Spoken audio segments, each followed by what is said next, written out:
At 1:54 a.m., a 19-year-old college student said one final phrase into his phone. Not help, not I fell, just two words. Oh, shh. The line went silent.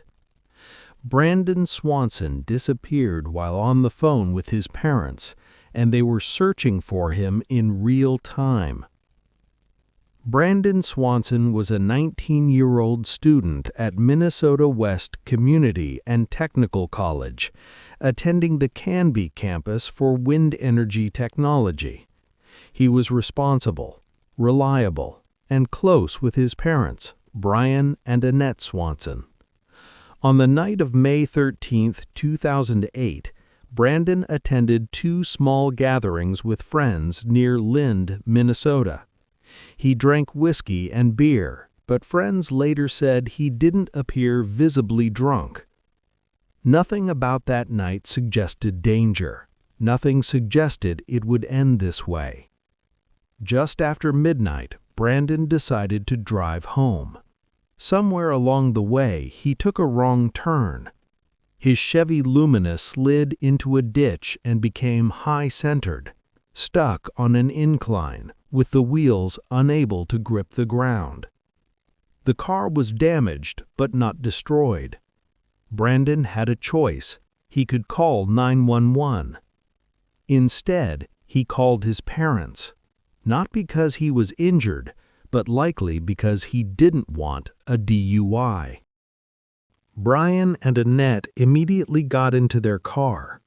Brandon told them he had crashed near Lind, Minnesota, and would wait by the road.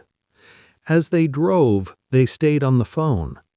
That's when something strange began to happen. They couldn't find him. They flashed their headlights.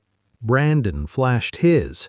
He said he could see them, but they couldn't see him. What none of them knew yet was that Brandon wasn't near Lind at all.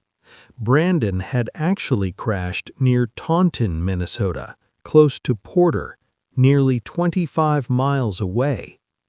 He believed he was walking toward Lind. In reality, he was walking toward Taunton.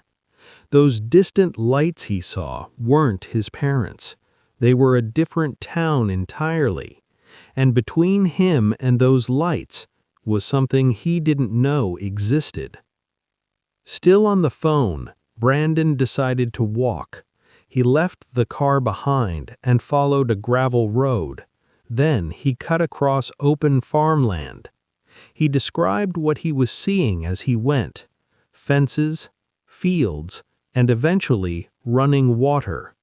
The area was pitch black, carved with drainage ditches, uneven embankments, and barbed wire fencing hidden in the dark. One detail made this even more dangerous. Brandon was legally blind in his left eye. He had no depth perception.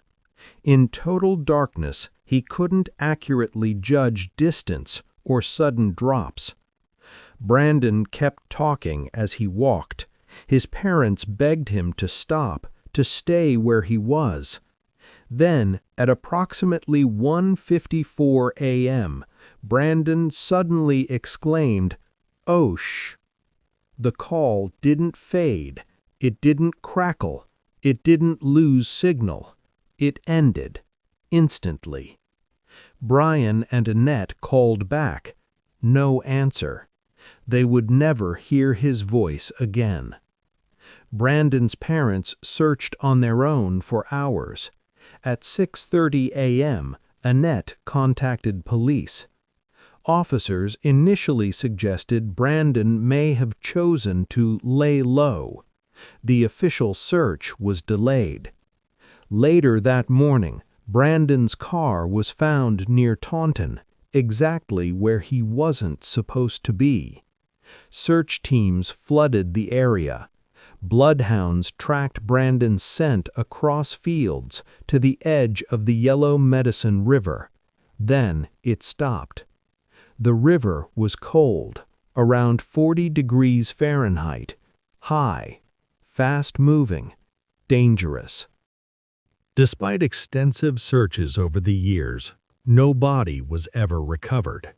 No phone, no trace. The most widely accepted explanation is tragic and simple. Brandon believed he was walking toward safety. Instead, he unknowingly approached the river.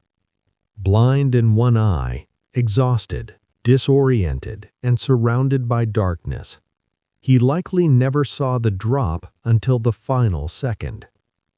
That sudden realization may have been the moment he said, "Oh, shh."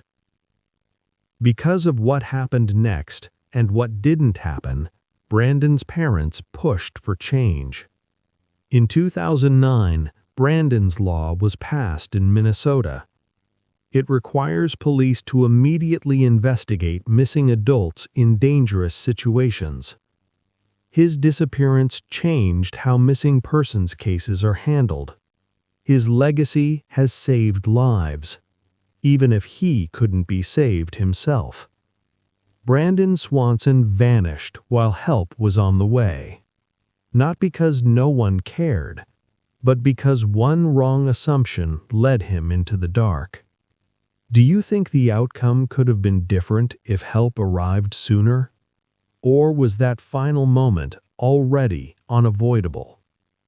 Subscribe to The Silent Witness, because some voices are lost, but their stories don't have to be.